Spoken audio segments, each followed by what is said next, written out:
Um dia de espada, um dia vermelho, antes que o sol nasça!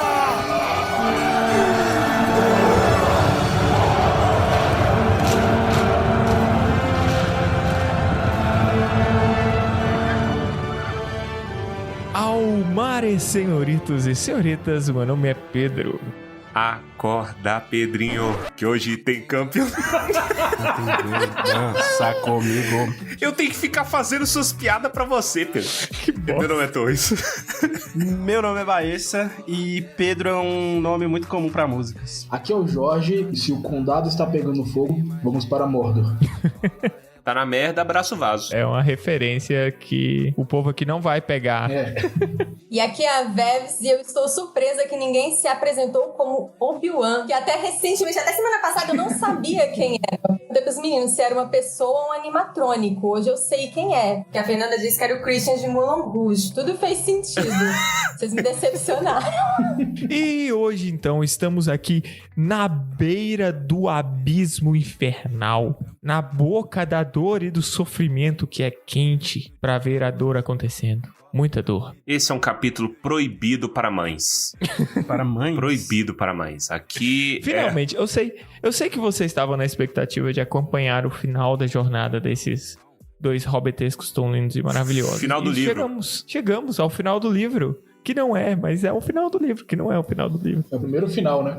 Exato, muito bom ter aqui Verônica, que está legalmente proibida de puxar nosso tapete. Aqui a gente tomou providências aqui para proteger legalmente o Tumba. E Jorge também, que já tem muito tempo que não aparece aqui. Então, Jorge, um prazer ter você aqui com a gente de novo. Tal qual Fernanda, Verônica. E é isso. Que a mãe confunde, né? Que eu acho excelente isso. O pessoal não tá sabendo dessa, né? Minha mãe escutou o podcast passado e em algum momento eu tava falando e ela perguntou a sua amiga Fernanda.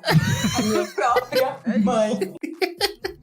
Confundir Mães voz são ainda, entidades que é maravilhosas. um negócio praticamente impossível. Fernanda é a filha que é a mãe da Verônica mais nova. É a Verônica. Vamos então pro episódio, gente, que tá maravilhoso e tem muito tempo que eu não falo assim, então bora. Que hoje tem campeonato, vem dança comigo. Capítulo 3. A Montanha da Perdição.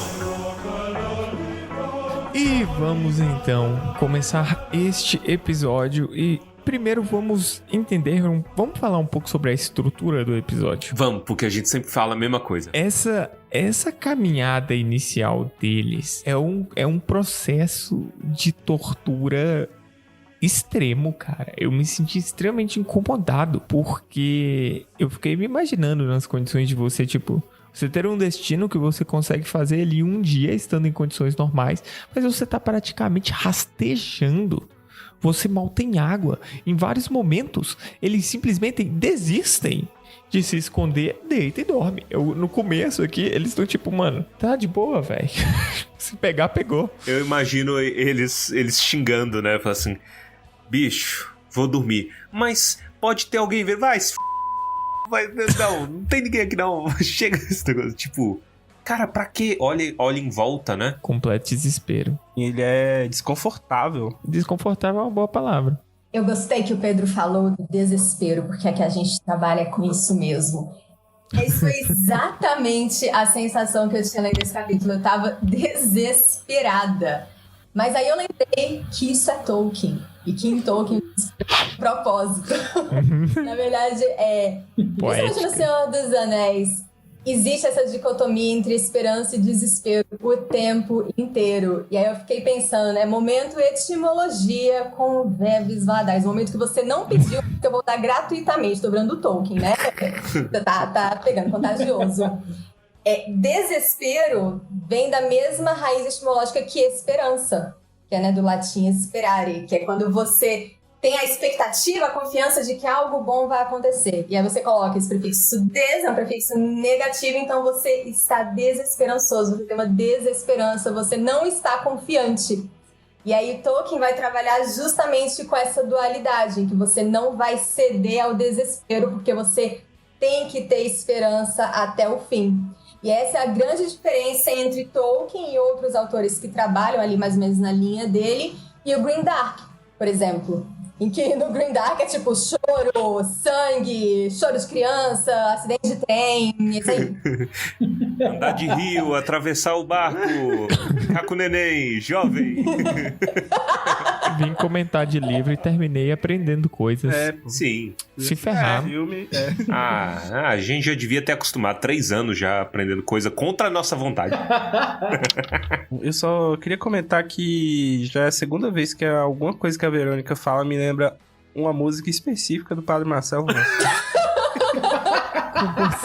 Qual Você quer jogar uma bomba dessa e não falar qual é a Não música? sei. É porque quando ela falou Nasgo desceu ou desceu. Só sei que não sei se a igreja subiu. Se Mordor subiu ou se os Nazgûl desceu. Só que depois ela falou que algo bom vai acontecer. Algo bom vai acontecer. Algo bom Deus tem para nós. Essa é do Padre Marcelo também? Reunidos aqui. Ele já gravou.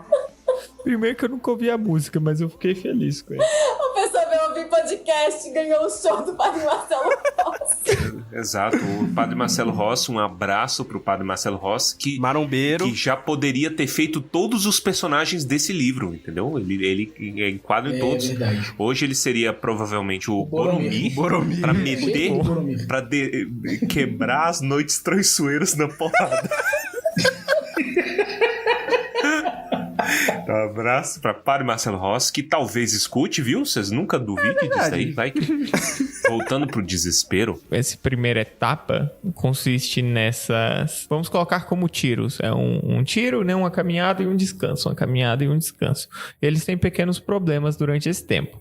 O primeiro dos problemas é a água, mas eles seguem o caminho dos orcs, o que é arriscado, e que começam a achar água aqui ou ali. Mas aí eles têm que dar um jeito de caminhar, enquanto o Frodo tá cada vez mais debilitado pelo peso do fardo que ele tá carregando. E a montanha não chega nunca, cara. E eles estão de armadura ainda, né? De orcs. Sabe uma coisa que eu gosto de pontuar? Ela fica mais gritante mais pra frente, mas aqui já dá também. Eu não sei se vocês perceberam que o ponto de vista do Frodo é curiosamente ausente. Mas é progressivamente ausente, né? Ele vai sumindo. Por quê? E aqui é a minha interpretação, né? Torres, marca registrada, mas aí convidando quem tem mais essa leitura. Porque o Frodo não tem lembrança do que aconteceu. Isso é o Sam escrevendo, porque todas essas descrições estão na cabeça do Sam. O Sam está acordado. Neste ponto em que o Frodo está ausente, ele já está possuído, entendeu? Gente, eu amei isso. Ele já não tem consciência do que está acontecendo. Então não tem nada. Tipo, o Frodo desaparece Tá em estado desses de últimos estupor, capítulos. pra ficar aí um tempo Isso. pra vocês aprenderem. Pronto. Aí, eu tô aprendendo coisa. Chega de aprender coisa. Mas aí... É isso, entendeu? Vai progressivamente isso até quando o anel é jogado no fogo, né? Aí você já volta a ter um Frodo, entre aspas, ali, na medida do possível, né? Do estrago, consciente. Muito louco, muito louco. Como numa maratona, o Frodo, assim como um queniano, calculou pra guardar as energias pro final. Mentira, ele não fez nada disso, mas ele tava ausente e depois ele acorda, né? O queniano ganha maratona porque provavelmente eles controlam melhor quando gastar energia, quando segurar um pouco. Mas foi legal você falar isso aí, que você acabou de gerar uma chave na minha cabeça. Essa travessia deles por Mordor me remete muito a alguns relatos que eu tava lendo recentemente sobre pessoas que eram jogadas como punição, né? Tipo, o decreto de morte deles era eles serem jogados no Saara. E aí eles conseguiam sobreviver exatamente fazendo o seguinte: dormindo de dia e viajando à noite. E eles não tinham muita água, eles não tinham água que eles conseguiam, eram águas raríssimas que alguém deixava ali, um tonel, algo que caiu, ou reciclando na própria urina. E eles tinham a certeza de que ou eles morreriam no processo, ou eles não conseguiriam alcançar nenhuma civilização. E ver esse trecho do Frodo e o Sam contando que eles estão com metade de um cantil, ou muito menos do que isso, e que talvez eles possam não voltar, remete muito isso a mim. Esse capítulo também, né, já falando aí sobre os comentários gerais do capítulo, ele é um braço do capítulo anterior. Então, muitas das coisas que, tipo, eu falei do capítulo anterior, valem pra esse também. E aqui eu corro o risco de ser o amargurado. Mas eu sou o amargurado, então eu abraço esse risco. Por quê? Porque eu tive literalmente estresse pós-traumático lendo esse capítulo. Porque eu comecei a lembrar do mestrado. Os war flashbacks do Torres. Sim, exatamente, War Flashback. Porque quando eu tava lendo os pontos, porque é mais de um ponto, né, que isso acontece, os pontos de desespero do Sam e o ponto de vista dele, foi assim, puta, ele olhou e fez o cálculo e falou, eu vou morrer, né, e aí, não vai dar pra chegar, né. Esses pontos que o Sam vai passando, eu fiquei literalmente assombrado, que eu falei assim, o Tolkien sabia, né? O Tolkien sabia o que eu ia passar. Ele era acadêmico. É porque ele era acadêmico. Não só ele sabia o que você ia passar, como talvez ele ter feito isso com os orientandos dele. Eu também acho que Todo episódio o Torres quer comparar com o mestrado dele, é incrível. Sim, mas é o sim, sofrimento. significa alguma coisa.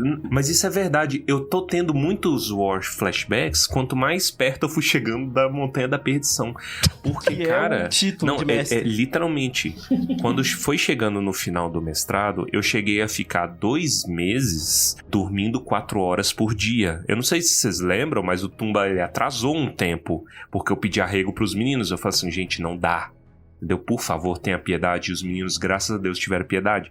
Eu dormia de 4 a 5 horas por dia. Isso trabalhando, né?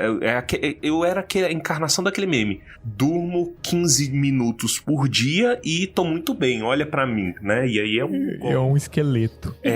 Então eu era assim. Mas aí eu te conto que o pior não era isso. O pior não era o cansaço.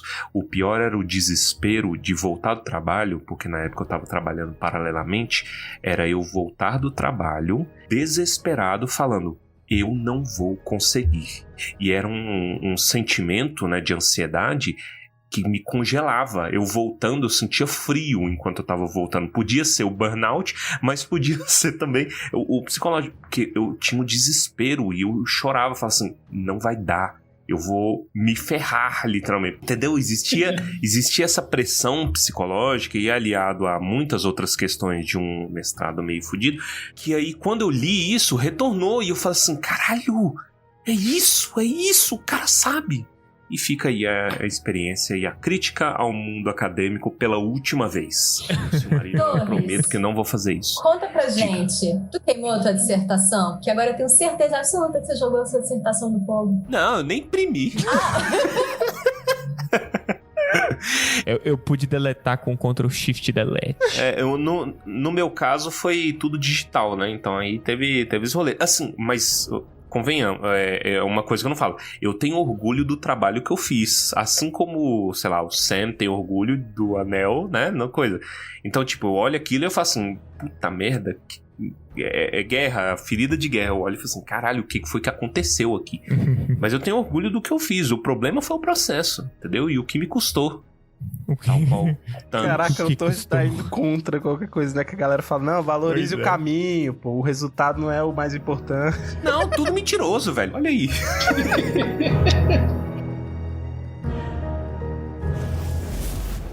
Come on, Mr. Frodo.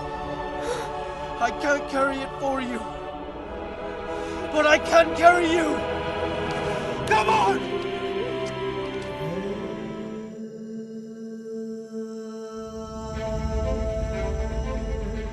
Ainda sobre essa passagem deles, tem 2 coisas interessantes. A primeira, que eu quero só deixar comentado aqui. Por algum motivo, eles estão racionando comida há não sei quanto tempo. Eles estão racionando água há mais tempo ainda. E o Sam ainda leva todo o equipamento de cozinha dele. As Tramontina tudo, gente. É caro, Pedro. Você já viu o preço de uma panela boa? Já viu o preço de uma panela de pressão? Você tá indo pra morte certa. Pô, Pede os elfos pra fazer uma Pedro, tramontina. eu tenho certeza do futuro. que se a avó de alguém aqui fosse e tivesse Tupperware dentro da mochila, ela ia guardar até o fim. Com Todas. certeza. Todas. Com as tampinhas coloridas, uma de cada cor. Exatamente. Mas eu gosto do que o Sam fala. Ele fala assim, pô, eu tô guardando tudo isso porque eu acho que eu me apeguei de tanto carregar. Ele é sincero com ele mesmo. Eu senti ele jogando fora, eu senti. Quando ele joga no buraco as paradas e faz o barulho, eu senti por ele. Fiquei triste. Sabe o que eu reparei também nessa parte? Que o Frodo larga as armas, né? Ele deixa a espada e ele fala, não vou mais usar nem pra atacar, nem pra me defender. Frodo, meu pequeno pacifista. Isso daí já é o que a gente vai ver lá na frente no Expurgo do Condado, em que ele realmente não pega em arma nenhuma. Acho bem interessante, diante do contexto aí que a gente já comentou no episódio passado. Mas se não fosse alguém fazendo isso por ele, não teriam pego o condado de volta. Então, assim, é o pacificador. Talvez o Frodo só seja ruim de luta mesmo. Tadinho. A resposta mais simples. Se eu lutar, eu vou morrer, porra. E outra, perder o dedo em questão já não invalida? Tipo, ele já é ruim, potencialmente ruim de manejar a espada. E ele ainda perdeu o dedo, então o grip dele tá todo zoado. Ah, entendi. Então, se ele fosse arqueiro, né? Não tinha aquela coisa que a maior desonra pra um arqueiro era cortarem os dedos do... É o teu dedo... É porque você não consegue usar como usar. Quebrado, né? Isso, é isso. Quebrava os dedos dos arqueiros. Mas, ó, o Frodo, então, você tá falando que ele é tipo Chaves. Vem uma luta, ele fala, não, essa luta é fácil. Me dá outra luta mais difícil. Me dá outra. Essa não! Mas olha, depois do inferno que ele fez, tudo é fácil, né? É verdade. E o próprio Frodo ameaça o Frodo niilista. Sam, né? Na hora que o Sam se oferece pra levar o anel, ele fica putaço e vai pra pegar a espada e ele fala... Mas Sam. aí já não é o Frodo, né? Isso, é o Frodo, é o Possessed, é o Frodo possuído. A maldição da residência Frodo. Ainda pegando no gancho do Sam, isso é outro sintoma do desespero progressivo, entendeu? Olha, essa é a flechada final que quer dizer, eu não vou voltar mesmo, entendeu? E ele ainda denuncia no capítulo, ele fala assim, olha, já tem muito tempo que eu tô sem esperança, mas eu ainda tava ali porque sabe? Que é o que tinha. Assim, isso, inclusive, é uma coisa que eu vi uma galera discutindo recentemente aí pelas redes, que é dessa coisa do sentido da vida, entendeu? É pesado isso, pra caralho, isso, o que tá acontecendo, né? É o fim, é Hobbitinho, mas isso, como o Baessa já trouxe aqui várias vezes no seu glorioso divã, tem paralelos sérios com muitas doenças do ser humano, da psique humana. Por exemplo, o fato de não ter esperança, de estar desesperado, mas ele ainda continua. Por quê? Porque isso aí é o Sam fingindo que tem um sentido. Você já reparou que a gente muitas vezes faz isso? Que a gente vive fingindo como se a vida fizesse sentido? Já parou pra matutar isso? Tipo, quando a gente leva em stand-by. Isso acontece muito com quem, por exemplo, não crê em um ser superior ou uma coisa assim. Não tô dizendo que todo mundo é assim. Mas a gente tá programado a viver como se a vida fizesse sentido. E quando a gente tem um choque, isso é difícil de aguentar. E muita gente, às vezes, tem um choque pesado e hoje em dia, essa é a doença do nosso tempo, de nem conseguir fingir mais. Entendeu? E aí eu trago, por exemplo, Eufória. Aí que o Baessa gosta de usar do cavalo de Troia. Porque tem um pouco disso também. O que é que quando você não consegue nem fingir mais que a vida tem sentido? Aquela desgraceira ali. Mas eu posso lhe corrigir cordialmente. Desceu o divã. Às vezes, doença usado errado, porque sugere cura. E eu acho que essa condição de desesperança ou de sei lá, vazio, é uma condição realmente humana. E não se espera que se tenha cura para isso. É simplesmente você aprender a lidar. Isso. Eu tava pisando em ovos que eu sabia que tinha um termo certo, mas eu não consegui. Aí eu arrisquei. É igual o DST, que não é DST mais, e ela vive me dando tapa na cara. É IST. As pessoas... Falando de saúde, tá? De novo, porque eu gosto de educar.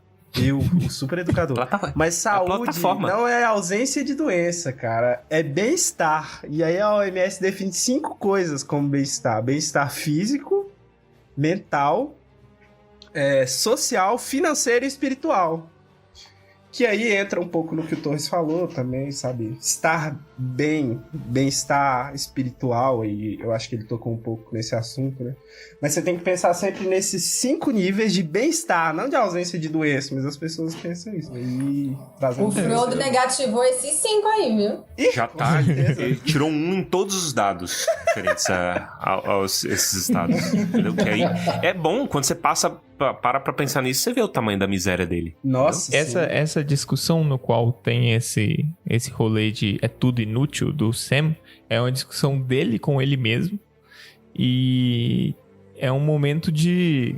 A sensação é que é um momento de ruptura, né? Ele chegou ali numa situação em que... Ah, do diabinho no ombro? Não, porque o Sam, ele tá discutindo... O diabinho eu entendi o diabinho no ombro. É que um Sam de cada lado... Isso.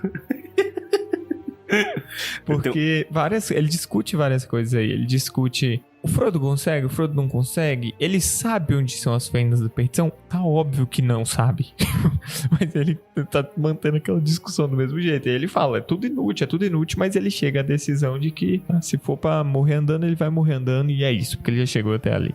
Sabe uma coisa que eu gosto, que o Sam é sábio nesse momento? Em algum dos momentos, né, que eles chegam a dormir, ele tá muito preocupado com o amanhã. E aí ele fala pra ele mesmo assim, ó, deixa o amanhã pra amanhã. Vou aqui tentar dormir aqui. Isso aí é muito... Maior ato de sabedoria. Isso. Muito sábio isso, cara. Isso, deixa pra amanhã. Pra amanhã. E isso porque Samwise quer dizer meio sábio. Gente, hoje eu tô misericórdia. Parabéns. Prêmio. Samwise quer dizer que é meio sábio, enquanto Frodo quer dizer sábio, se não me engano. Olha aí. Frodo do latim? Frodo não sabe de nada. Frodo no latim? Tolkien tá fazendo uma... não, do latim não, do inglês antigo. É a vibe de Tolkien. Tolkien não puxa muito latim, não. Não, é porque o Cortella é do nada, ele puxa uma etimologia. E Frodo, venha do latim. É o Gola Rolê. Esse é o crítico Gola Rolê do país. Desculpa, gente, eu tô com vergonha agora. Não. Eu acho ótimo.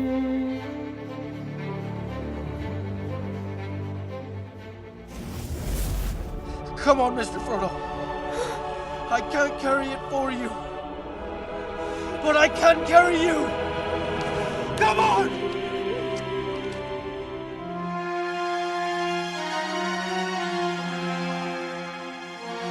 Eu ia falar uma coisa que eu acho interessante. A gente está discutindo aqui essa falta de desesperança, mas existem essa duas falta de esperança. A puta falta de sacanagem, né?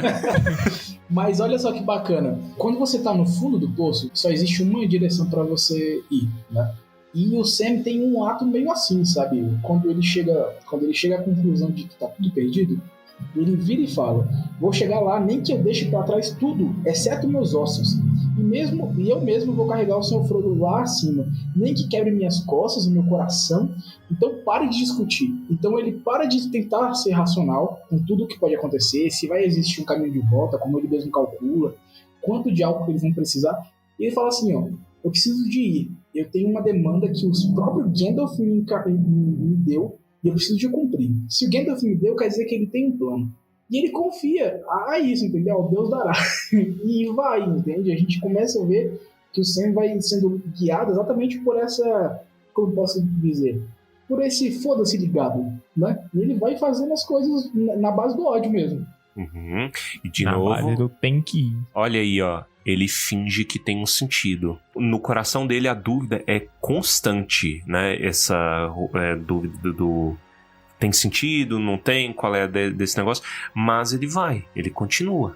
Logo após isso, eles já estão indo pro último arranque, então se ele não tivesse essa atitude nesse momento, eles teriam muito mais problemas, porque já estava chegando num limite, e ele precisava que aquilo desse certo naquele momento, sabe? Então, bem colocado. Sabe que você tá falando de fingimento, cara, mas você já parou pra pensar que pra gente dormir você tem que primeiro fingir que tá dormindo.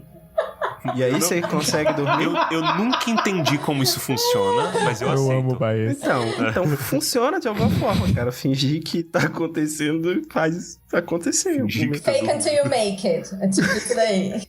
Eu tava aqui pensando que, apesar do Sam ter toda essa dúvida dentro dele, pra quem que ele tá fingindo? Pro Frodo. Porque se... E aí eu associo isso com o que o Baessa falou lá no episódio passado, né? De quando que o Sam representa ali aquela pessoa que tem que estar do lado de alguém que tá doente. Eu posso falar isso? Como é que é? Alguém que está numa condição? Pode falar que tá doente, porque pode ser uma doença física. Pode ser, eu pensei que tem uma doença física mesmo, mas assim, vocês entenderam, né? Sim. Mas assim, a pessoa que tá servindo ali como esse apoio, e às vezes ela mesma tá completamente assim, na dúvida, completamente destroçada, mas ela precisa se manter firme pela outra. E eu vejo o Sam fazendo muito disso daí. E o Sam é um ponto forte muito grande em todo esse capítulo, né? O tempo todo, porque o Frodo realmente já tá domado. Tem, igual o próprio Sam observa que vira e mexe, a mão dele tá indo ali ao anel e parece que há um bate na cabeça do Frodo e a mão volta a repousar. E o Sam, observando isso, eu acho que aí que tá, aí começa a crescer mais ainda o amor pelo Sam.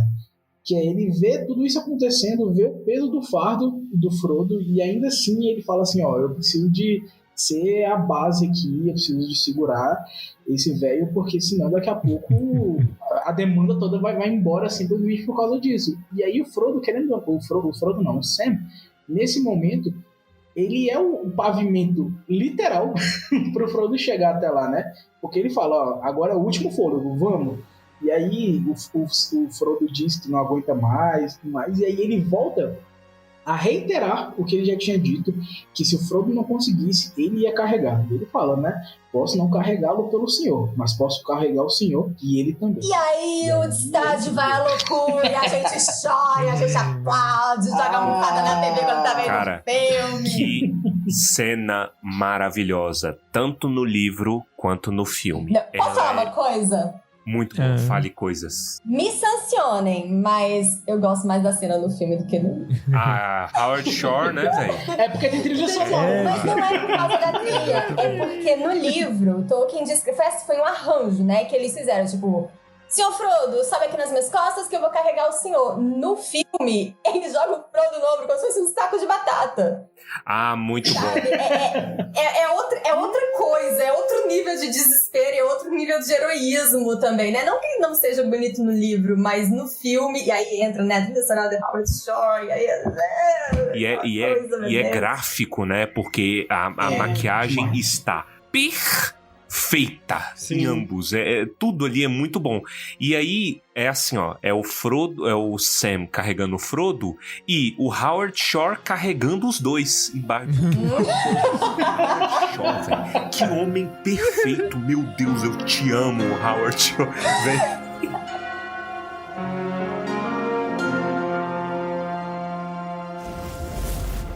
Come on, Mr. Frodo. I can't carry it for you. But I can carry you! Come on!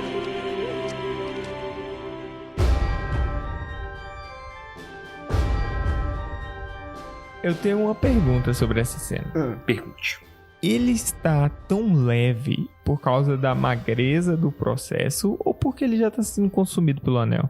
Cara, eu tenho hipóteses. Primeiro, o Senta Maromba, pô, viajando aí, deve estar fortaço. Cara, mas eles não comem, tem mó Não lembra. Maromba precisa de comer, velho. Lembas. E o Frodo... Não, Lembas. Ele fala que Lembas não satisfaz. Satisfaz se você acreditar que satisfaz. Você tem que comer falando isso aqui mesmo. É placebo. E pensa o que o marombeiro faz. Marombeiro come batata doce e fala, não, pô, isso aqui é a melhor coisa do mundo, pô. Mas é uma bosta com esse frango esquisito lá. Ensinamentos maromba realmente, né? Então tanto o Sam tá mais forte quanto o Frodo tá, porra, a pele e o osso, a capa da gaita. Eu gosto muito da descrição do susto do Sam, porque ele fala assim, pô, eu vou te carregar, vai dar merda. Aí de repente ele tá uma pluma, tal qual o Pedro. O Pedro é muito leve, tá? Só pra vocês saberem. A gente sempre assustou isso, porque o Pedro é muito alto e ele é muito leve. Muito leve. E aí... Isso mudou, tá? Eu engordei. Mudou. Não, mas você tem ossos leves. Ossos leves. Que é isso? Seus ossos são Ossos muito de leves. pássaro, né? Sua Pedro é consciência é antítese leve. de eu, velho. Porque o meu osso é desgraçadamente. Enfim, Meu osso. meu osso. Mas aí... ele assusta, por quê? Porque ele fala assim, caralho, o Frodo está andando curvado 90 graus, já tem uns 8 dias, entendeu?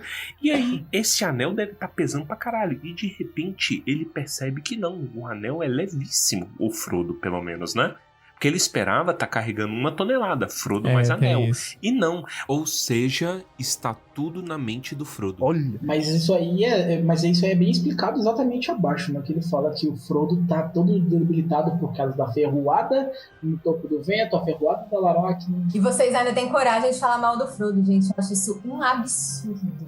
Eu acho um absurdo o nível de zoeira. O senhor é um senhor de idade. Então, vamos fazer uma sessão aqui de defesa do Frodo? Podemos? Vamos, aciona o Estatuto do Idoso agora. Chama agora. Escuta, isso daí, pra mim, é cultural mundial, esse sintoma. Por quê? Porque a gente finge que se importa quando chega o Setembro Amarelo, mas não se importa com a luta mental.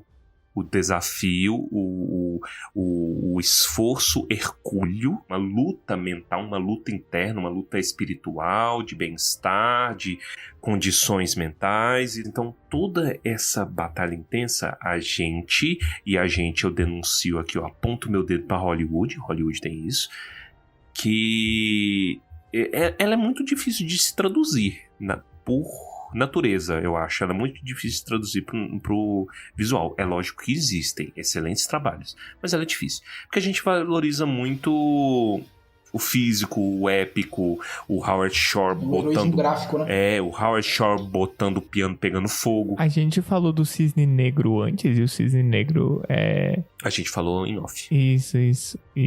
Mas o Cisne Negro, eu não sei se ele ultrapassa a barreira do normal ou não, mas... Do normal. Ele é bem perturbado. Possível, você fala?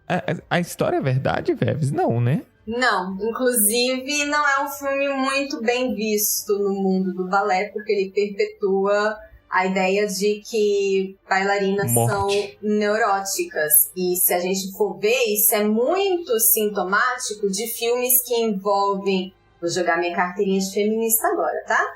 Filme que envolve mulheres... batalhando por alguma coisa, né? Querendo ter sucesso, alguma coisa, elas são sempre pintadas como loucas neuróticas que vão se consumir naquilo ali. Enquanto que você tem a mesma história com homens, é tipo, vai lá, meu garoto, tô torcendo por você. A gente tem ali, é só você comparar o Cisne Negro com o Billy Elliot, que é um garotinho que quer ser bailarino. Claro que tem todo um incentivo ali do menino querer fazer balé, que ainda é muito estigmatizado, mas assim, no geral, você vê, se é o cara lá querendo ser alguma coisa, todo mundo torce. Quando é a mulher, sempre ela vai ser assustada. Todo mundo torce o nariz. E até quando é um filme de homem indo atrás e de forma mais psicopata, ele não é retratado como maluco em momento nenhum. Que é o Whiplash lá, por exemplo. Nossa, perfeito. É tipo, é esforço, mas não... Tipo, é bem diferente na hora que E é o você mesmo percebe. tema, né? A busca pela perfeição, mas a gente torce ali pelo menino e tudo mais. Não torço, eu odeio esse filme. Se a gente quiser fazer uma comparação datada, né? Pra ver que o sintoma não é de hoje, a gente pode fazer Flashdance com, por exemplo, Rock, né? Que são histórias parecidas, a menina tá ali ferrando o tempo todo, mas as pessoas sempre olham com aquele olhar, né? Tipo, acho que não é pra você. E o cara, no final, tem uma música tocando pra ele, levantam ele e tudo mais, entendeu?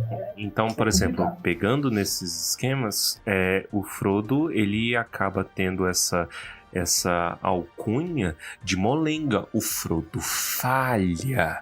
E aqui eu quero trazer essa coisa. Posso trazer uma coisa antes, Tom? Traga uma coisa. Antes, porque eu sei que tu vai jogar, mas eu quero... exatamente. Eu vou jogar outra pedra antes, puxando com... vou trazer Primeira Guerra Mundial de novo, vamos, gente. Meu cavalinho de Troia, vocês chamaram. Chegou o cavalinho vai chegar, o cavalinho de Troia tá chegando.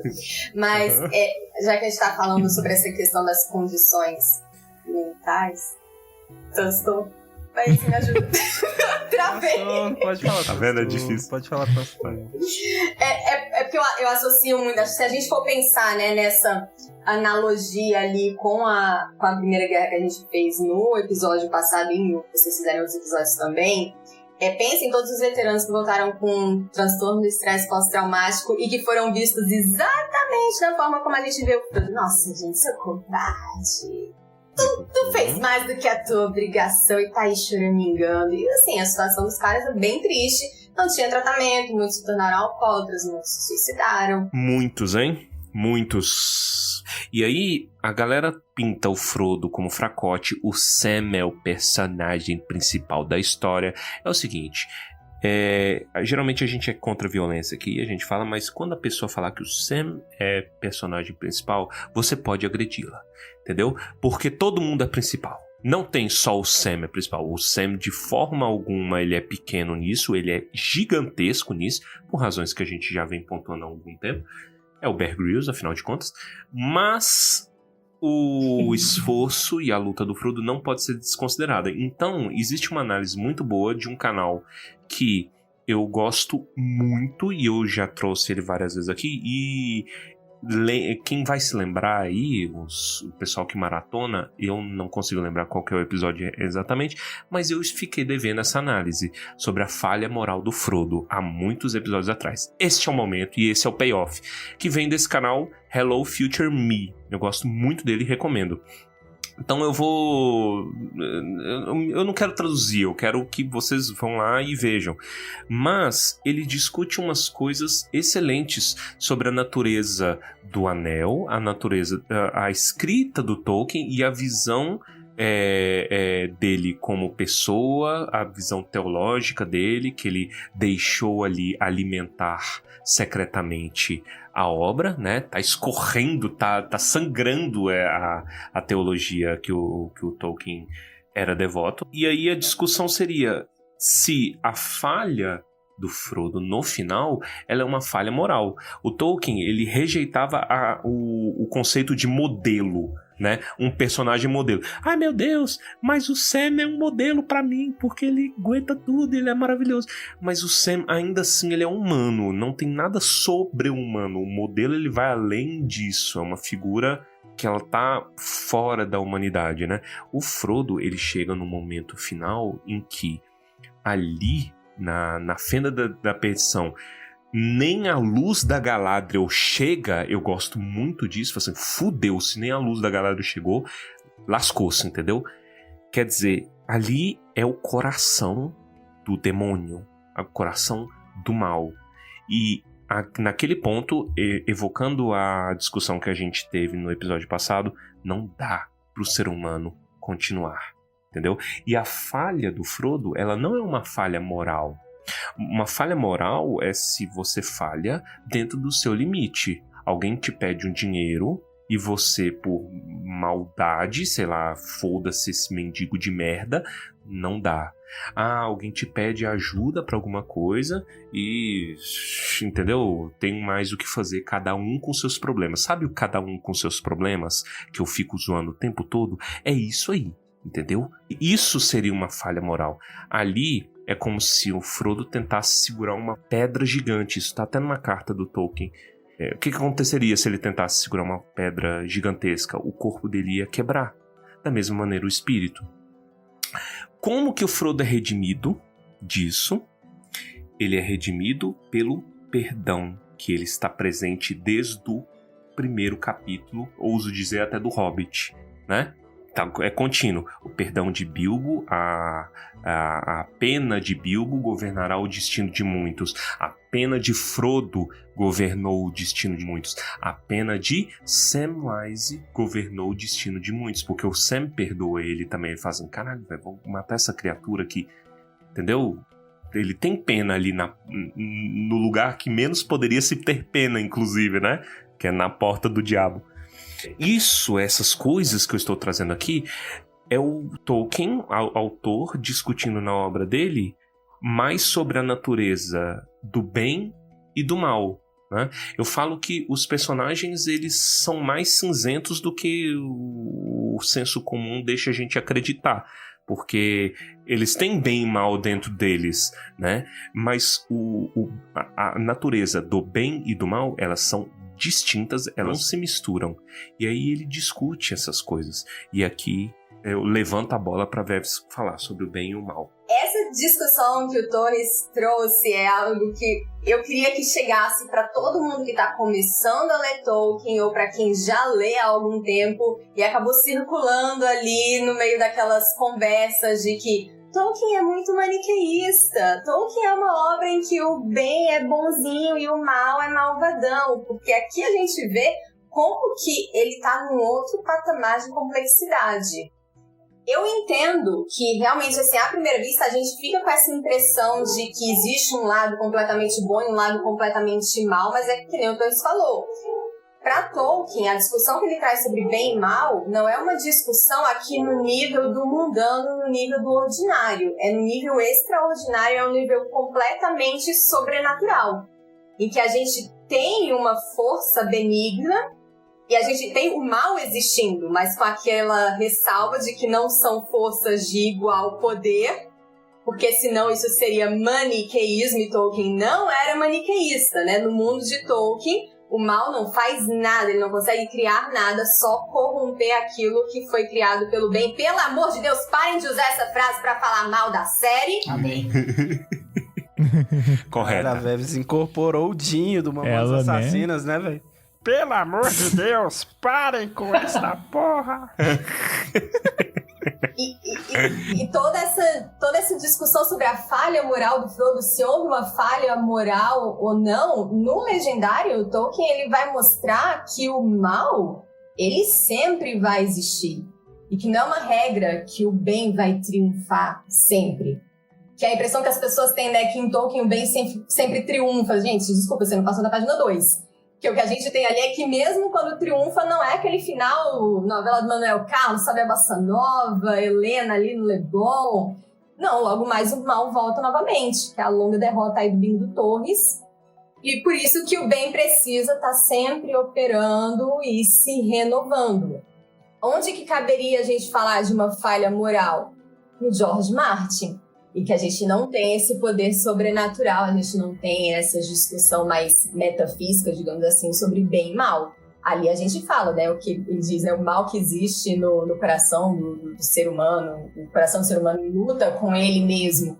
É uma outra vertente, que também tem seu mérito, mas não é uma vertente equiparável, não que ela seja melhor ou pior. São completamente diferentes e eu queria muito que as pessoas parassem de colocar um contra o outro, gente. O que mais tem ali é falha moral, pelo amor de Deus. O que mais tem ali é falha moral. Mas ele mesmo se coloca, ele fica fazendo uma zoeirinha porque ele gosta. Na verdade, gente, lá vai eu dar a passada de pano pro João, eu não consigo. Passa pano. O que ele critica são aqueles que vieram depois e que imitaram Tolkien. Uhum. Ele não critica o Tolkien exatamente, ele dá lá as alfinetadas, coisas que ele não gosta, mas até a gente faz, né? Tem coisa que os seus irmãos também não gostam, e tá tudo bem. É sobre isso e tá tudo bem. Quem é George Martin em frente ao Tumba do Baile? O que aconteceu é que ali nos anos 80, 70, 90, muita gente que não alcançou esse patamar ali que o Tolkien estava trazendo dessa discussão de bem e mal, eles sim trouxeram obras completamente rasas e completamente maniqueístas, e você tem ali o grupinho do bem e o grupinho do mal. E ele falou, eu vou fazer algo subvertendo essa galera, não necessariamente subvertendo o Tolkien, que ele fala, não, o Tolkien fez muito bem o que ele fez. O problema é a galera que veio depois. Isso. Eu acho que às vezes a leitura moderna das pessoas mesmo, né, da nossa modernidade, que confunde as coisas e acha que o Tolkien é parte do trope. Não. Entendeu? Ele tá acima do trope, porque o trope foi eu esqueci a tradução certa do trope. Qual que é a palavra? Tropo. Ou lugar comum. Tropo? É tropo ou lugar comum. Existe. Essa palavra não existe. Usa lugar comum, existe. Mas usa lugar comum que eu acho que... Lugar comum é bom. Então, ó, tipo Câmara assim, comunal. O Tolkien está acima desse lugar comum, entendeu? Porque o cara inventou um negócio e é perfeito o que a Vez falou. O problema foi depois. Todo esse diálogo que vocês estão tendo me lembrou muito sobre uma discussão lá na frente, na Quarta Era, do Borlas, falando sobre o mal, né? Que é inclusive Daniel Sherrill, que era o que o Tolkien escreveu a continuação de Seus Anéis, mas ele deixou pra lá. E ele tem um debate exatamente sobre isso aí. E tem um trecho, se eu não me engano, eu esqueci o nome do autor, mas tá na Valinor, se alguém procurar vai encontrar. Mas o trecho fala o seguinte, ó. Então por que você está tão preocupado? Perguntou Saelon. Se um homem tem um belo jardim com muros fortes, então ele possui tanto quanto qualquer outro homem pode administrar para seu próprio prazer. Ele fez um intervalo, enquanto mantiver a força da vida dele. Ele acrescentou. Quando esta falha, por que se preocupar, né, ou por que se ocupar qualquer outro mal menor? Pois então ele deverá deixar seu jardim para sempre em breve, e deverão cuidar das ervas daninhas. Mas se a gente for parar para pensar, é o seguinte, você tem um mal agindo, mas é aquilo que a gente sempre fala a obra toda, são os pequenos pontos, as pequenas plantinhas que você deixa de arrancar, é que vai corromper o seu jardim. E as pessoas nunca estão preocupadas com essas ervinhas, eles esperam elas se tornar um grande mal e todas as flores morrerem, né? Então é legal a gente prestar atenção nessas pequenas ervinhas. Quem lê o Legendário, quem entende o Legendário, que é muito diferente de só ler, né, que fique bem claro, e a gente consegue ver essa clara evidência aí com as pessoas atacando diretamente a série sem ter visto, né?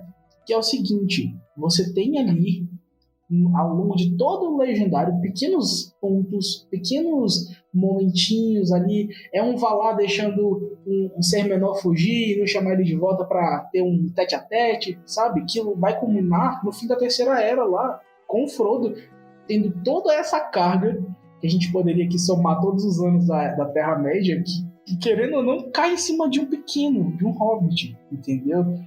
E a gente vê isso aí e não tem como não associar essa metáfora do jardim ao Sam, que é o jardineiro, sabe? Que tá tentando ali podar ao máximo todas as ervas daninhas que podem ferir o Frodo, mas não consegue também, entendeu? Porque é um esforço coletivo que faz Porque o Frodo tá virando uma erva daninha. Exatamente. Frodo quer dizer erva daninha em Entendeu? Mas aí, ó, tipo, seguindo a linha de vocês, por exemplo, em relação ao bem e o mal, né? O que o Tolkien também tá comentando sobre esse negócio do bem e mal? Que às vezes pode ser um pouco frustrante, porque toda a glória, as espadas brilhantes e o Fingolfin fudido de maneiro e tudo tipo de foda que o bem, as forças do bem podem fazer são secundários. Isso que o Jorge falou, que é o esquema, é os pequenos atos, né, de carinho e amor que derrotam o mal, mas eles não derrotam o mal por si. Vocês vão lembrar de uma frase do sábio Gandalf, que é o quê? O mal, com frequência, com o mal se destrói. É o que acontece. Por quê? Porque o Sauron, na malícia dele, falou assim: eu vou botar esse anel aqui, ó, que todo mundo vai desejar, entendeu? Porque a mente humana veio do macaco, um animal assassino, e todos vão desejar o anel. E é justamente este desejo incontrolável, animalesco que ele coloca no anel, que é o que derrota ele, né? Que é a batalha ali no final. Então, se o mal passou perna em si mesmo. Aí a pergunta natural é o seguinte: pô, se o mal sempre vai se derrotar, então por que fazer o bem?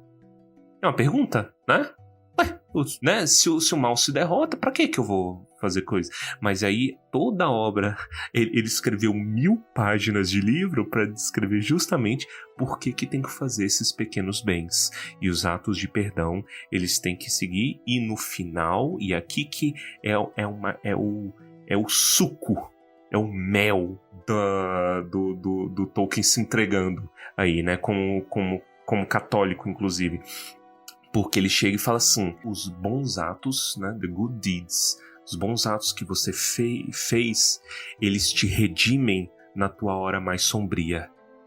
Catástrofe, entendeu? E aí, porra, se o Tolkien tivesse vivo, ele ia ouvir o Tumba do Balim e ele ficar feliz pra caralho. Porque isso é a coroação de uma frase de Chad São Tomás de Aquino. Ó, feliz culpa que mereceu tão grande redenção. Ah, você está comparando com Jesus? Não, é só figurinhas, né? Essa frase eu acho ela linda, porque do erro, né? O erro do Frodo veio a salvação da humanidade inteira, né? E aí aqui lê-se o fim de Sauron. Isto é lindo. Meus parabéns para John Tolkien. Desculpa. Mas calma aí, só para arrematar a ideia inicial que você falou, porque as pessoas têm, as pessoas, né? A gente não, as pessoas, sempre terceiro, julga muito o Frodo. Ah, o Frodo é isso, o Frodo é aquilo. Mas eu tenho uma certa visão de que hoje em dia, lendo alguns periódicos antigos, de grupos antigos, eu vejo que antigamente a galera gostava muito mais do Frodo, até Peter Jackson.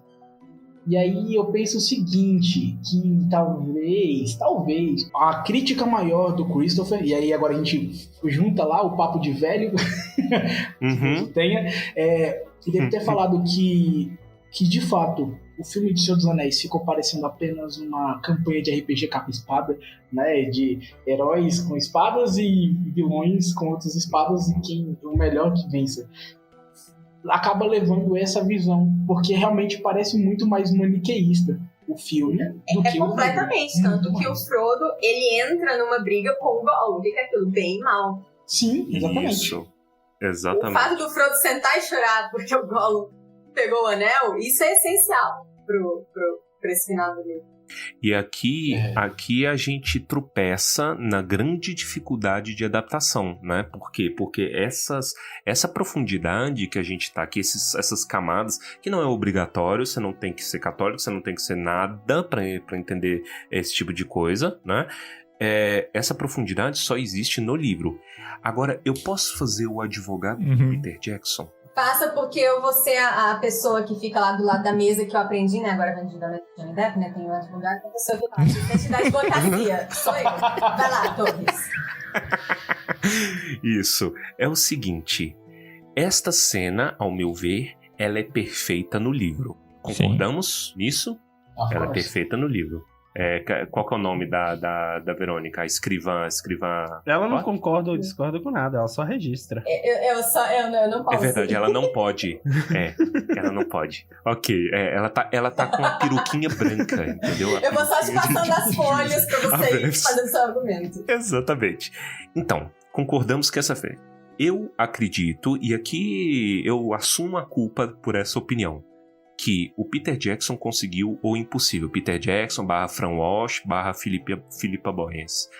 Ele conseguiu o impossível, que é aperfeiçoar essa cena, apesar das imperfeições. Ela tem as dificuldades que o Jorge pontuou, excelente.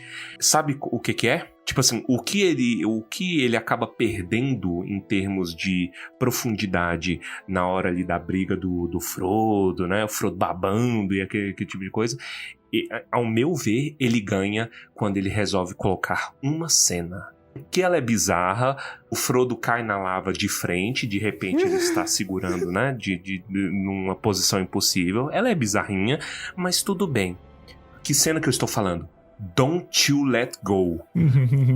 Tá que pariu. Essa cena é perfeita, com o Howard Shaw carregando ali, gritando com gemendo com o piano pegando fogo nas costas. Essa cena é perfeita. Isso é pra gerar tensãozinha, que no livro não tem tensãozinha, né? Você tem uma briga, mas não tem...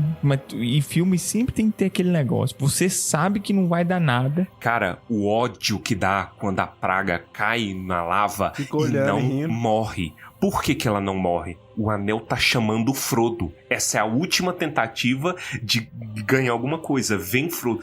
Don't you let go. Ele resume o filme nessa frase. Ele resume a história nessa frase. Ela é excelente. E no momento que o Frodo segura, o anel cai. E todo mundo chora. Posso fazer você chorar mais um pouquinho? Sabe qual é o paralelo que essa cena faz? Indiana Lá Jones. no final do Sociedade...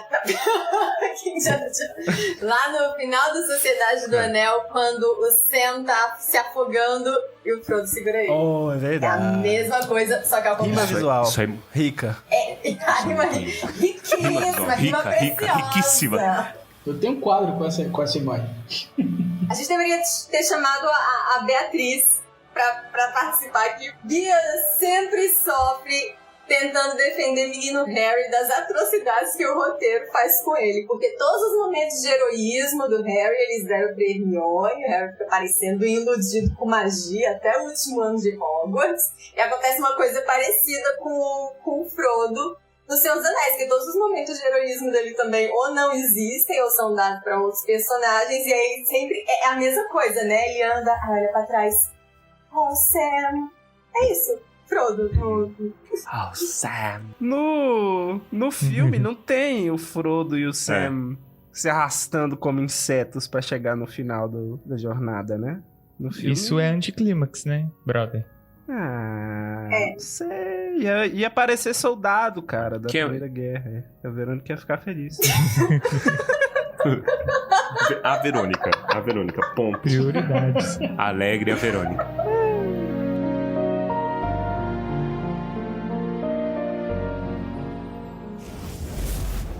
Come on, Mr. Frodo. I can't carry it for you. But I can carry you. Come on!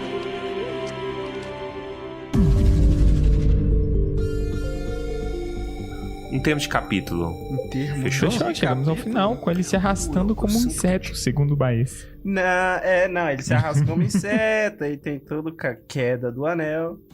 E aí ficam os dois lá, porra, né, se lamentando. Mas ali. na saída ele sai praticamente se arrastando. É também, né? verdade. E aí o capítulo termina falando que ele tá feliz de ter o Sam ao lado dele no fim de tudo, né? E isso é muito bonito, cara. Isso é amizade, cara. Isso aí é a fundação do Tumba, cara. Se a gente tiver que viver algum tipo de fim, que seja com vocês ao meu lado, cara. Olha, Nossa, que fofo. Bonito, cara, arrepiei aqui, ó. Só por causa disso eu queria reiterar aqui, ó, que eu amo você, Sayuri, amo você mesmo. Esse é o momento de mandar um abraço. Vamos beber junto pra sempre. Clube Literário se faz presente aqui. Verdade. Gente, se eu não citar o nome dos meus amigos, aí será que eles vão me cancelar? Vão me fazer uns amigos? Sim. Ô, Verônica. Na sua lápide. Essa era a sua chance. Eles sabem. Olha, é assim. Aí você joga o peso todo pra eles. Mas eu sou uma pessoa extremamente leal aos meus amigos, sério. Daquelas de parte pra cima, na jugular, se for falar qualquer coisa. E bom saber, se algum dia eu for brigar no bar, eu vou levar a Veves. Aí, ó, leve a Veves. Esse é o sentido. É verdade.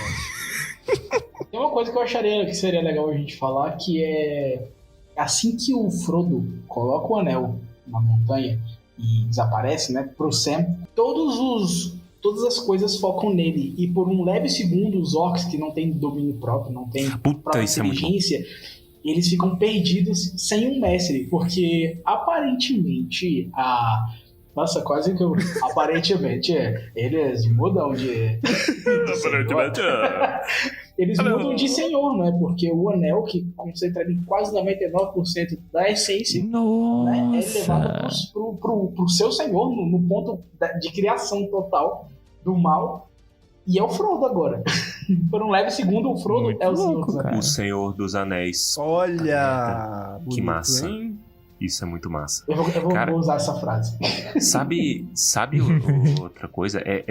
Toda essa descrição ela é muito catártica, né? Porque, tipo, tá todo mundo acontecendo. E eu percebi que, ao longo desse livro todo, eu gosto muito do ponto de vista de Sauron. Toda vez que o Tolkien toma muito tempo, seja pela boca do Gandalf, seja por outra pessoa, ou seja, às vezes até o próprio narrador falando do Sauron, eu gosto muito. E aqui ele toma muito cuidado para falar do desespero do Sauron, porque no momento em que o Frodo coloca o anel, ele percebe tudo. E ele entra em crise e fala assim, filha da... Eu consigo imaginar ele fazendo o suicídio à la Didi Mocó, entendeu? Que é puxando a boca, porque ele tá louco de ódio. Entendeu? Fala assim, caralho, era uma estratégia. Xadrez do francês, estratégia, né? Caralho, manda os Nazgûl, né? Na velocidade de um carrinho de Fórmula 1. E fazendo o mesmo barulho também. É verdade. É um pica-pau roubando gasolina.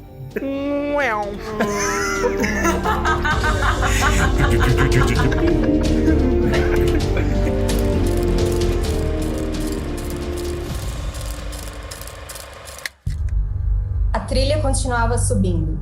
Logo fazia outra curva e no último trecho ao leste entrava num corte ao longo da face do cone e chegava à parte escura na encosta da montanha, a porta da Samanthnau. Distante, agora erguendo-se em direção ao sul, o sol perfurando a fumaça e a névoa queimava luminoso, um disco vermelho opaco e ofuscado. Mas toda Mordor jazia ao longo da montanha, uma terra morta, silenciosa, envolta em sombras, aguardando algum golpe terrível. Sam atingiu a boca escancarada e espiou lá dentro. Estava escuro e quente, e um rimbombar profundo agitava o ar. Frodo! Mestre! Não houve resposta. Por um momento ficou ali parado, seu coração batendo com temores alucinados, e então mergulhou na escuridão. Uma sombra o seguiu. No primeiro momento, não conseguiu ver nada. Em sua extrema necessidade, puxou mais uma vez o frasco de Galadriel, mas ele estava pálido e frio em sua mão trêmula. Não jogava luz alguma naquela escuridão sufocante. Sam chegara ao coração do reino de Sauron, e as forjas de seu antigo poder, as maiores da Terra-média. Ali, todos os outros poderes eram subjugados. Temeroso, ele deu alguns passos incertos no escuro e então, de repente, veio um clarão vermelho que se ergueu nos ares e atingiu o alto teto nu. Então Sam viu que estava numa longa caverna ou túnel que fora cavado dentro do cone fumegante da montanha. Mas apenas um pouco adiante, seu chão e as paredes dos dois lados se abriam numa grande fissura, da qual saía o clarão vermelho que ora se erguia e ora se extinguia na escuridão. E todo o tempo lá embaixo havia um rumor e uma agitação como de grandes máquinas pulsando e trabalhando. A luz irrompeu outra vez, e lá, na borda da fissura, na própria fenda da perdição, estava Frodo. Negro contra o clarão, tenso, ereto, mas imóvel como se tivesse sido transformado em pedra. Mestre! Então Frodo se mexeu e falou com uma voz clara. Na realidade, com uma voz mais clara e poderosa do que Sam jamais o ouvira usar, e que se erguia acima da pulsação e dos abalos da montanha da perdição, retumbando no teto e nas paredes. Cheguei. Mas agora minha escolha é não fazer o que vim aqui para fazer. Não vou realizar este feito. O anel é meu. E de repente, colocando-o no dedo, desapareceu da visão de Sam. Sam abriu a boca assombrado, mas não pôde gritar, pois naquele momento muitas coisas aconteceram. Alguma coisa golpeou violentamente pelas costas. Suas pernas ficaram presas por baixo e ele foi jogado de lado, batendo a cabeça contra o chão de pedra. Uma sombra escura pulou sobre ele. Sam ficou deitado e imóvel, e por um tempo tudo ficou escuro. E lá, bem distante, no momento em que Frodo colocou o anel e o reivindicou para si mesmo, exatamente ali, na Samanthnau, o próprio coração de seu reino, o poder de Barad-dûr sofreu um abalo, e a torre tremeu dos alicerces até o topo orgulhoso e cruel. De repente, o Senhor do Escuro percebeu a presença do Hobbit, e seu olho, penetrando todas as sombras, atravessou a planície na direção da porta que ele fizera. E a magnitude de sua própria loucura revelou-se a ele num clarão cegante, e todas as estratégias de seus inimigos foram finalmente desnudadas diante de seus olhos. Então, sua ira encandeceu-se numa chama devoradora, mas seu medo ergueu-se como uma vasta fumaça para o sufocá-lo. Pois ele sabia do perigo mortal que estava correndo, e percebia o fio pelo qual estava agora pendurado seu destino. De todas as suas estratégias e teias de medo e traição, de todos os seus estratagemas e guerras, sua mente se libertou, e todo o seu reino foi atravessado por um tremor. Seus escravos vacilaram, seus exércitos pararam, e seus capitães, subitamente sem liderança, desprovidos de vontade, hesitaram e se desesperaram, pois foram esquecidos. Toda a mente e o propósito do poder que os controlava concentravam-se agora com uma força arrasadora na montanha. A um chamado seu, rodopiando com um grito lancinante e numa última corrida desesperada, voaram, mais rápidos que os ventos, os Nazgûl, os espectros do anel. E com uma tempestade de asas, arremessaram-se em direção ao sul para a montanha da perdição. Sam levantou-se. Estava zonzo e o sangue que jorrava de sua cabeça pingava-lhe sobre os olhos. Avançou tateando e então viu uma cena estranha e terrível. Gollum, na beira do abismo, lutava como um ser ensandecido contra um inimigo invisível. Tombava para frente e para trás, algumas vezes chegando tão perto da borda que quase caía lá dentro. Outras recuando, caindo ao chão, levantando-se e caindo de novo. Durante todo o tempo chiava, mas não dizia palavra alguma. Os povos embaixo despertaram irados, o clarão vermelho encaneceu-se e toda a caverna ficou repleta de luminosidade e calor. De repente, Sam viu as longas mãos de Gollum se erguerem até a boca. Suas presas brancas brilharam e se fecharam numa mordida. Frodo deu um grito. E lá estava ele, caído de joelhos na beira do abismo. Mas Gollum, dançando como um louco, erguia o anel com um dedo ainda enfiado no círculo que agora brilhava como se realmente fosse feito de fogo. Meu precioso! Meu precioso! Ah, meu precioso! Ah, meu precioso!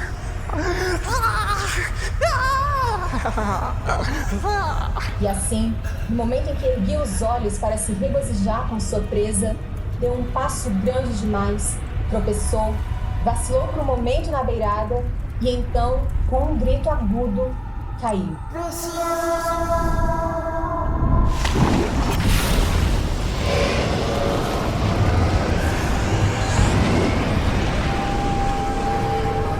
Houve um rugido e uma grande confusão de sons. Labaredas se alçavam e lambiam o teto. A pulsação cresceu num grande tumulto e a montanha tremeu. Sam correu até Frodo e, levantando-o, carregou-o até a porta. E ali, na soleira escura da Samathnaut, bem acima das planícies de Mordor, tal estupefação e terror sobrevieram que ele ficou parado, esquecido de todo o resto, imóvel como alguém que foi transformado em pedra. Teve uma visão rápida de nuvens rodopiando e, no meio delas, torres e ameias altas como colinas, fundadas sobre um poderoso trono de montanha acima de abismos incomensuráveis. Grandes pátios e calabouços, prisões sem olhos, íngremes como penhascos e portões escancarados, feitos de ferro e pedra adamantina. E então, tudo acabou. Torres caíram e montanhas deslizaram, paredes desmoronaram e derreteram, esboroando-se. Enormes espirais de fumaça e jatos de vapor subiam e se espalhavam até formarem um teto semelhante a uma onda ameaçadora. E sua crista alucinada se crispou e veio descendo e cobrindo tudo, esfumando sobre a terra. E então, por fim, através das milhas da planície, chegou um ribombo, crescendo até se tornar um estrondo e um rugido ensurdecedores. A terra tremeu, a planície arfou, abriu-se em brechas e Orodruin cambaleou. Chamas se lançavam de seu topo fendido. Os céus explodiram em trovão, cortados por relâmpagos. Como chicotes açoitando, caiu uma torrente de chuva negra. E no coração da tempestade, com um grito que atravessava todos os outros sons, rasgando as nuvens, os Nazgûl vieram.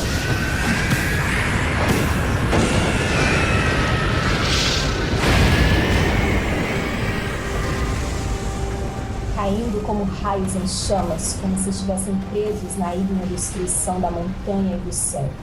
E no fogo estalaram, murcharam e se apagaram. Bem, este é o fim, Sam Gamgee. E ali estava Frodo, pálido e exausto. E apesar disso, Era Frodo novamente. Agora em seus olhos só havia paz. Nem luta de vontade, nem loucura, nem qualquer temor. Seu fardo fora levado. Ali estava o querido mestre dos doces dias do condado. Mestre! Gritou Sam caindo de joelhos. Em meio a toda aquela ruína do mundo, naquele momento ele só sentiu alegria. Uma grande alegria. O fardo se fora.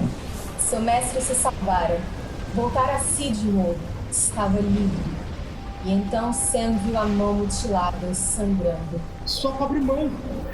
Não tem nada que sirva como atadura ou que possa confortá-la.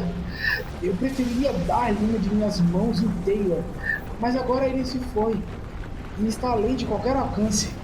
Ele se foi para sempre. Sim. Mas você se lembra das palavras de Gandalf? Até mesmo Gollum pode ter ainda algo a fazer. Se não fosse por ele, Sam, eu não poderia ter destruído o anel. A demanda teria sido em vão, no fim de tanta amargura. Então vamos perdoá-lo, pois a demanda está terminada. E com sucesso. E tudo está acabado. Estou contente por tê-lo comigo. Aqui, no fim de todas as coisas, Sam.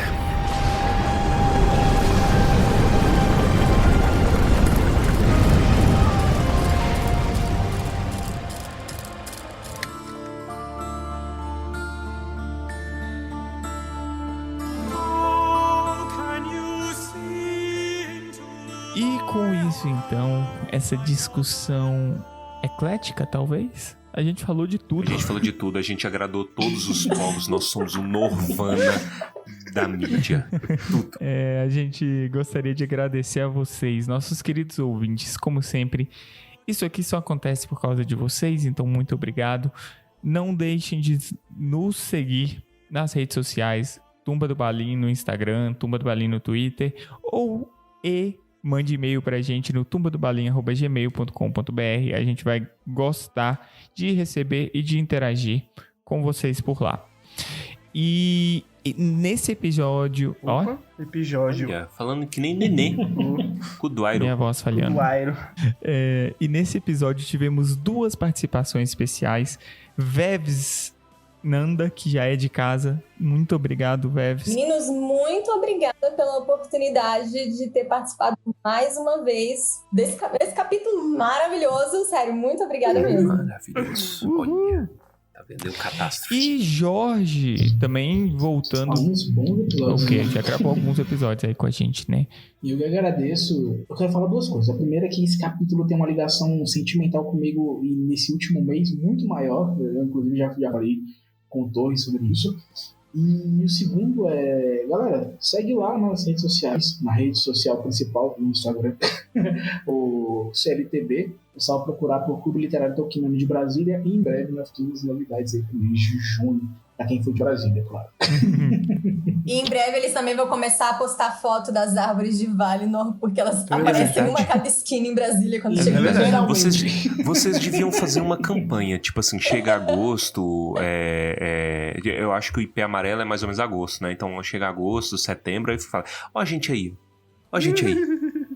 e só coloca fotos de IP. Mas a gente costuma fazer isso aí. Colocar sempre, criar uma tag. CLTB amarelo, ou vamos criar alguma coisa aí. Hashtag eu vi o CLTB. Bom, muito bom. Gruda no carro, né? Eu tava lá. E vamos então para os comentários cretinos extremamente sucintos do episódio de hoje.